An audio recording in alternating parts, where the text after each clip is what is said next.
Alrighty, hello YouTube, welcome back to my channel. For those of you who don't know me, my name is Cryptic Coil, and in today's video, I will be doing another book review. The book that I'll be reviewing is Execution of Innocence by Christopher Pike. This book came out in 1997. Now, before I get into my review, I need to acknowledge something. You see, I already filmed a review of this video and I uploaded it to my channel last week. And immediately after it uploaded, I watched it back and I realized I had all these verbal faux pas. So I was calling the book title a different title. I was mixing characters up and it was kind of embarrassing. So I took it down. At the time when I took it down, I only had 5 views on the video. So I just decided to take it down and shoot it this weekend, and that's what I'm doing right now. All right, so with that being said, let's go ahead and jump into this book review. Okay, so let's start off by looking at the cover. Okay, this is actually a very compelling cover because there's a lot going on. You see prison bars. Behind the prison bars, you see a young man and a young woman, or the silhouette of a man and a woman. You're gonna assume they're young, but nevertheless, they're running off into the sunset. Okay, then you see a cop car with the lights flashing. Then you see a high school varsity letterman's jacket with a pair of handcuffs on the hood of the cop car. So there's a lot going on here. This is a very compelling, very good looking cover in my opinion. The tagline on the front reads, "Death and Devotion in a Small Town." Now let's go ahead and read the summary on the back, or the synopsis on the back, whatever you want to call it. Charlie just lost his cool. Charlie loved Mary, loved her with all his heart. They were the happy couple, the one that people at school pointed to with envy. But then Mary makes a small mistake with another guy, and Charlie loses it, and someone dies. Now Charlie is a hunted man, and Mary is an outcast. But what really happened that dark night when love and rage shook hands on a deserted street, only God knows, and maybe Charlie. All right. So, before I get into it, let me explain something to you. Due to the fact that this is one of Christopher Pike's later young adult novels from the late 90s, like I said, 1997, this book is a little bit rarer. It's a little bit harder to find. So when you do find it, it's gonna be more expensive. For instance, I picked this book up. When was it? Was it last year or the year before? It was either in 2023 or 2022. I actually paid a little bit north of $30 for this book on Amazon. Luckily, that money didn't come out of my pocket. I just so happened to have some Amazon gift cards from my birthdays and Christmases. But this is going to be one of the more expensive, harder to find Christopher Pike young adult novels. But nevertheless, judging by the cover and the synopsis on back, the book was so compelling that I absolutely had to read it, and I did, and I'm glad I did. However, I am going to keep this book review spoiler free, but I bear in mind I will be commenting on how I feel about the ending and some of the some of the plot material in this book. So let's just jump into the review. The book starts off and in large part takes place in an interrogation room down at the police station. Okay, so Charlie's girlfriend Mary and someone they go to school with, another girl named Hannah. They're downtown. They're at the police station. They're being interrogated by these 2 detectives. The detectives are doing the good cop, bad cop thing. One of the detectives is like a handsome middle-aged man. The other one is kind of an overweight donut eater. Love Christopher Pike. Okay, anyway, so yeah, this was mostly takes place in an interrogation room. There's a lot of flashbacks while they're explaining themselves to the detectives. So what happened was, this is the plot. Charlie Charlie was kind of a poor kid, so as soon as he was able to start working, he did start working. He had a passion for cars. He has a pickup truck. He had to learn how to work on his own pickup truck. So he got a job at a local mechanic shop, and that's actually how he met Mary. Mary's family is a bit more well off than Charlie's family, but when they met, they hit it off. And before Mary started seeing Charlie, she was dating this popular jock named Dick. And his name was very appropriate for multiple reasons because he was kind of a jerk. But there was also some assault issues going on with him and this book. And what ended up happening was Dick ended up blackmailing Mary into going to a school dance with her. And she agreed, but only because she was being blackmailed.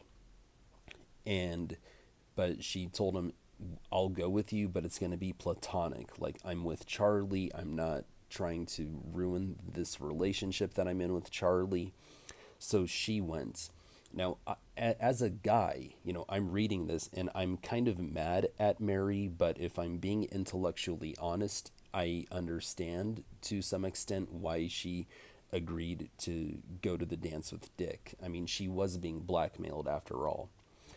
Well, something happened, and Charlie found out about it, and Dick ended up found dead in the snow, and he ended up with a bullet in his brain, and his body was left like out in the woods, and Charlie went missing. So that's why Mary and Hannah spend the entire time throughout this book in a police interrogation room. Now, let me explain to you where Hannah comes into the story. So, Hannah is actually Dick's little sister. I think she was a sophomore, maybe a junior, and Charlie, Dick, and Mary are all seniors. Well, Hannah and Dick, their father is like the richest man in Arizona because this book takes place in Arizona. And so they're very rich kids, and that kind of explains why Dick is such a jerk. And Hannah kind of has a little bit of a spoiled girl, kind of a princess type of personality herself. Well, not only are Hannah and Mary down at the police station being interrogated by the detectives, but Hannah and Dick's father, he's down there too, demanding answers, throwing his weight around at the same time. The detectives take a lot of interest in Mary because she's just kind of this sweet next girl type, and one of the detectives thinks like she's too sweet and innocent. There's no way that she could have been involved in the death of one of her classmates, and there's certainly no way she could be involved in a cover up. And the other detective isn't so sure. He doesn't really trust people's outer personas. So that's really interesting because this back and forth between the detectives kind of plays with your mind as a reader. So that was really well done by Christopher Pike. Let's see, what else do I want to say? What else do I want to say about the plot? So that's the plot of the book. Okay, I'll get into something else. So there's actually some LGB representation in this book, and that's very interesting because I don't remember reading about any LGB representation in any of Christopher Pike's other books. I don't remember reading anything like that from R.L. Stine growing up. I think that Christopher Pike was a little ahead of his time by including that in this book, because this was before like Willow turned into a lesbian in Buffy. This was before the same thing happened with Marissa in the OC. So Christopher Pike was definitely ahead of his time in doing that. And while I think that's cool and I think that's interesting, especially in 2024, to go so far back in time and see something like that, it was kind of mind blowing just because I'm the age I am and I remember how the world used to be versus how the world is today. I found it kind of mind blowing, but I do have a criticism about the way Christopher Pike handled it, especially at the end when that wasn't just a representation. It was kind of used as a reason for certain characters to interact. It was cringy. And the reason why I say it was cringy is because if you would have made the characters involved a heteronormative couple, it would not have been handled like that. It would have been cringy then too. But I will give him an A for effort, okay, because he was ahead of his time, and he did do so with an open mind and fairness. There was actually one scene where one character had to explain to another character that, hey, just because there's something different about you, that doesn't give you a reason to be a jerk to everyone else. Like, you can deal with your issues and not take it out on the world. And I thought that was a really cool speech. I thought it was written really well.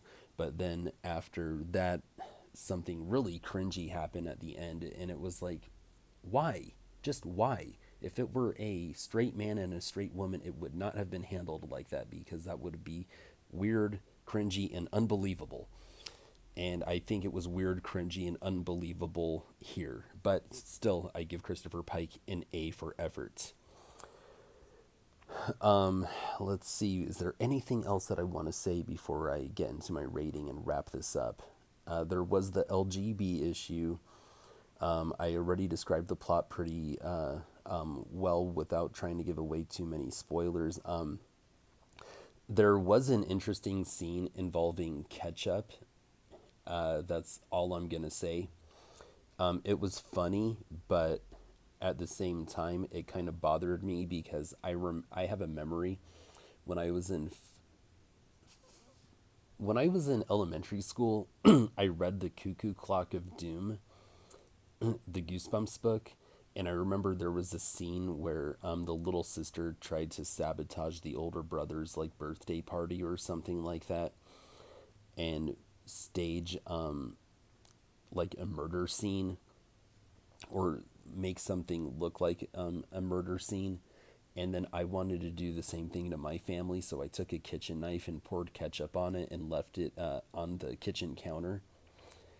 I knew it was not going to work because ketchup has a smell, a very strong smell. And there was something in this book involving ketchup that I didn't find quite believable. The only thing I will say is that it was very cold outside and there was snow on the ground, and so maybe that might have covered up the smell. I don't know, because I've never poured ketchup out in the snow before. But it's just kind of funny when teenagers are either involved in a crime or involved in a cover-up of a crime. They get some bad ideas, but they think that it's brilliant. So there was that. There was that. All right. Before this video goes any longer, let me go ahead and give you my rating on this book. I'm going to give it a 4-star review. Okay, 4 stars, because it had me hooked. Okay, it had everything. It had the cover. It had the synopsis on back. Okay. When I first started reading it, and I felt like I was in that police interrogation room. I really learned to care about Charlie and Mary. I did forget to mention that Charlie was missing for the vast majority of the story, although he was pretty prevalent in a lot of the flashbacks. So I did spend some time getting to know Charlie, and I really liked him. I really liked Mary. Hannah was, my feelings towards her were kind of lukewarm, but she was a really cool, interesting character at the same time. And I really like the diversity of their backgrounds. I like the way Charlie grew up versus the way Mary grew up, kind of like middle, almost upper middle class. And then I also kind of liked the, spoiled rich kids dynamic between Dick and Hannah. So I did like the characters in this book, and I really love the plot. The only reason I deprive it of that fifth star is simply due to the way it ended. Now, in hindsight, this book probably ended in the most logical way, but the LGB issue was just really cringe for me. And I think it will be for you too, in all honesty. I don't think that I'm on an island here. I think I'm in good company. But that's the only reason I'm depriving it of a fifth star. Not only was this book a pleasure to read, it's definitely worth a reread. Let's see if I ever do. I hardly ever reread books. But yeah, I mean, it was almost perfect. Almost perfect. And a 4-star review is actually really stellar. So good job to Christopher Pike. Wish I could have given it that fifth star, but it just fell a little bit short of 5 stars. But there's no shame in that. A 4-star review is like more than solid. I mean, it's excellent. So 4 stars to Execution of Innocence by Christopher Pike. All right. Well, thank you guys for watching. Please talk to me in the comment section below. Okay, tell me, have you ever read this book? Based on my description of the plot and based on my review, are you compelled to read this book now? All right. And if you have read this book, is it in your top 5 or is it not? Just let me know. All right. Thank you guys for watching. Horns up and peace out.